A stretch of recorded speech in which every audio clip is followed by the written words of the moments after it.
not exactly hidden. "All right, ladies, settle down," the police chief calls out over the gathered intelligence division. There's a few coughs. "Yes, gentlemen, I know you're here, but 5 men in a room of 50 doesn't tilt things over." "Oh," Slither notes under his breath, and there's some chuckling from the other men around him. Talking shop with other tech-focused men was nice, especially that they clearly weren't trying to baby him. This was a chance for him to learn further hacking techniques, and he was going to stick close to Bike for safety, and if not Bike, then Litha. At least that's what they made him agree to. He was still as well armed as any police officer in the station, even better than most of the cybercrime division. "Our focus is to sniff out the identities of several women. They've worked under the pseudonyms of Miss Red, Miss Pink, Miss White, Miss Yellow, Miss Blue, and Miss Green. I want everyone with these nicknames on Lilb-Tulelb's data networks identified, understood?" the chief asks, and a hand is raised. "Yes, Anasa? Are you going to tell us why we're looking for these names or what kind of areas we should look into?" "The kidnapping and prostitution of young boys," the chief says. "I've taken the time to have internal affairs give me a quick go-over for our entire cybercrime division. I need every boot on the ground possible, but our possible suspects are so powerful and so capable of mobility that if they get any warning at all, then we will not be able to prosecute. There is another pseudonym we have already identified, Miss Purple, otherwise known as Valerie Karth, the investor and businesswoman who has her manicured nails in most of the planet's resorts." There's a low whistle in the room, and the chief points right at the woman who let it out. "Exactly. No wonder you had internal affairs buzz all of us so aggressively. You needed to make sure that no one's on the take," one of the cybercrime girls states, and there's some general muttering. "So we're looking into the rich and famous for deviant behavior. Not hard. No, we're looking for specific pseudonyms used in correspondence. They will make references to product, timing, and payment. All business. We've correlated these reports of product being acquired on days of missing person reports for small boys in nearby systems," the chief states. "We're working with a military organization and a civilian one on this. The Undaunted have 2 separate teams helping us, and the Serbo-Sorcerers are also lending their talents." "Wait, are you saying that the Dark Forest Sorcerers are trying to do something? People like the Bone Chewer?"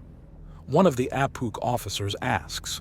"The son of the Bone Chewer, Darechar Crushclaw, has already helped in reconnaissance for what we believe to be the main brothel. They've been calling him the Leviathan Lord ever since the previews came out. But Lilb-Tulelb doesn't have Leviathans. But it does have more than enough sea life for him to use it as a screen to sneak up on an underwater installation despite the constant drone patrols."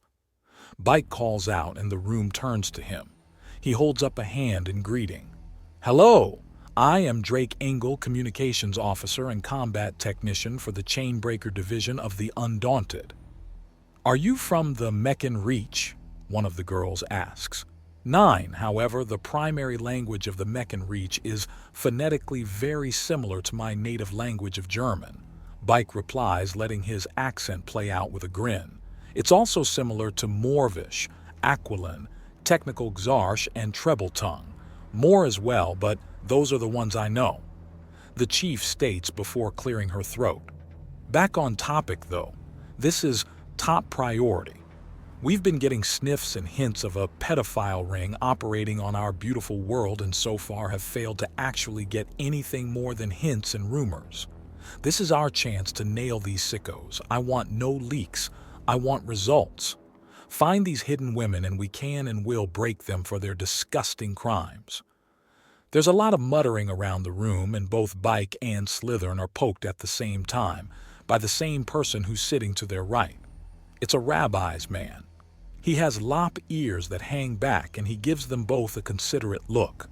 His name tag reads Reed R. "So, you two are soldiers and bounty hunters?" He's still a trainee, but yes, We were running a sting to see if we could get an easy pedo capture, and then we stumbled into the mess that's on this world. We've been in since. I've had to run damage control on a lot of destructive idiots with bounty hunting licenses. If I have to do so with you two as well, I'm going to be very disappointed.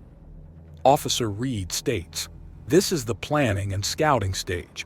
We use the lightest and most careful touch we can to get all the information we can before we so much as scowl in our target's general direction." Good. I've seen too many idiots who think that after they get their license all they need is a ship, a plasma slinger, and a scowl to start raking in the credits.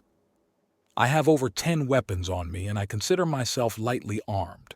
I have low-profile armor on and I consider myself practically naked. My team and I believe that the term overkill is what a sensible person considers standard operating procedure. Bike says, "Very impressive. And you, young man?" Officer Reed asks, turning to Slithern. He points to his tail at rest and shifts it a little, showing several distortions before the optical camouflage shifts and resettles to near-perfect invisibility. "I've got 2 more holdout weapons after the drones and my prosthetics are weaponized. I'm ready for a fight." "You are wearing your armor, right?" Bike asks in a concerned tone. "I outgrew the chest plate and need it resized, but I have the underweave." Slithern states and Bike frowns. "Why didn't you tell anyone?" "Because it's being automatically resized as we speak and it will be done before the day's over. It's not a problem." "It will be if you catch a kinetic round to the chest," Bike remarks, and Slithern rolls his eyes. "Well, seeing as how you two are likely the biggest repository of kinetic rounds on the continent, I don't think it's going to be too much of a problem. Now I've struck up this conversation because I've been assigned as your liaison with our technologies and the rest of the police force, which means we just need to collect that synth girl that was with you, and I'm here," Litha says. "I am Litha Powercoil, a sister of the synth ascendancy." "Quiet too. Pleased to meet you. Now then, let me show you 3 to the cybercrime division so we can hurry up and wait," Officer Reed states. "Before we go, what's your first name?" Bike asks, standing up fully. "Roger. I am Officer Roger Reed of the cybercrime division," the officer says, offering his top left hand for Bike to shake, which he does. "Now come on.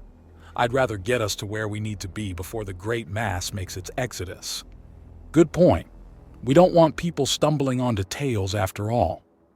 Litha notes kindly as Roger rises up and quickly leads them through the room.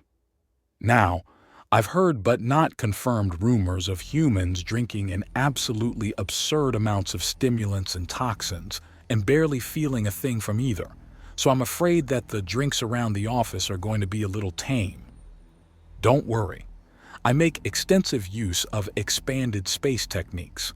I have enough to keep going for a week," Bike assures him as he leads them somewhere to the left and down a ramp into a lower part of the building.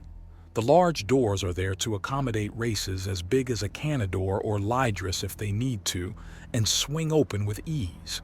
The inside is a combination that has Litha almost crooning in delight.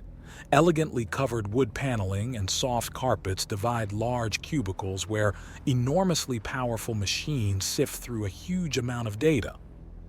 One thing that so many criminals forget is that the extremely convenient data networks that nearly every civilized world have massive memory stores and hugely powerful compression capabilities, which means it generally takes entire centuries for something on those networks to fade. Cybercrime is dangerous, but it can be easily tracked if you know what to look for, especially with the long memories of the networks helping you. "I'm aware," Bike states, wondering where he's going. "I figured I just want you to have that in the forefront of your mind when it finally dawns that this isn't like hacking into a nearby communication signal or security system. Scanning an entire network is time-consuming. Everyone in this department has slightly different algorithms to move through different types of data at different speeds. This lets us to get most information as a whole pretty quickly. But there's going to be a lot of waiting involved as our programs slowly sift the useless data from the useful. I'm aware. This isn't like those stupid movies where two people are typing out some kind of strange kill commands and light bulbs are blowing up in response to the insane power surges.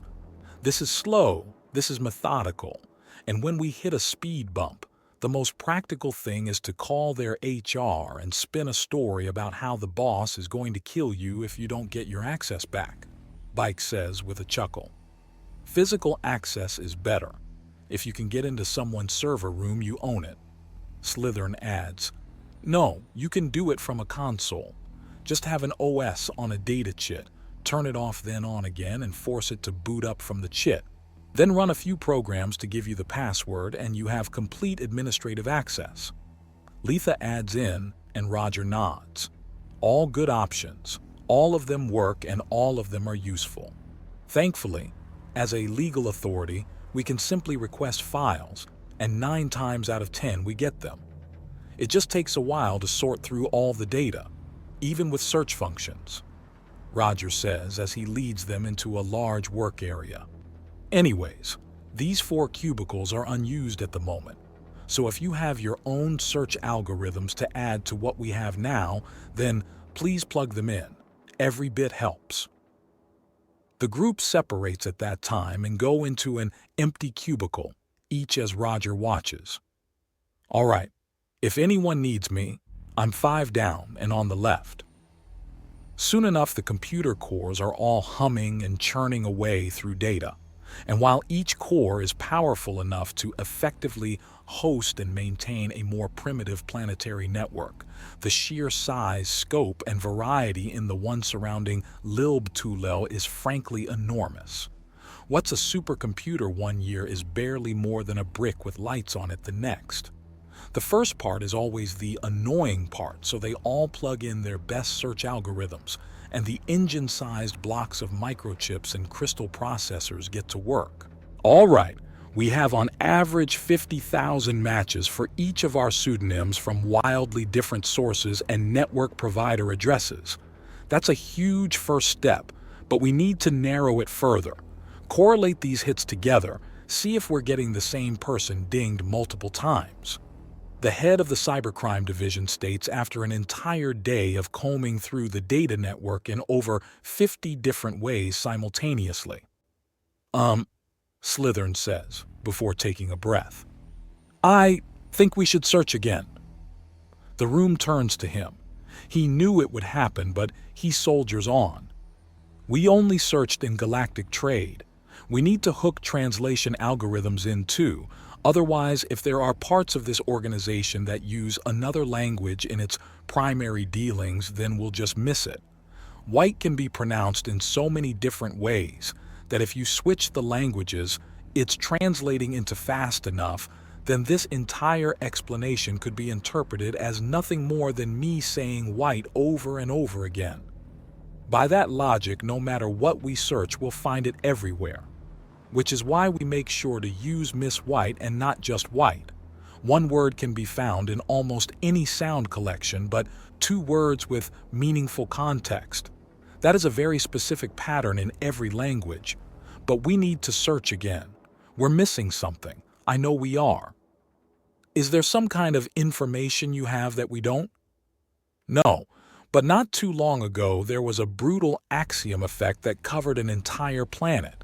It was triggered by what we thought was a name, but it was a number instead. So I'm kind of paranoid about things like this, Slytherin says, and Bike nods. I can confirm.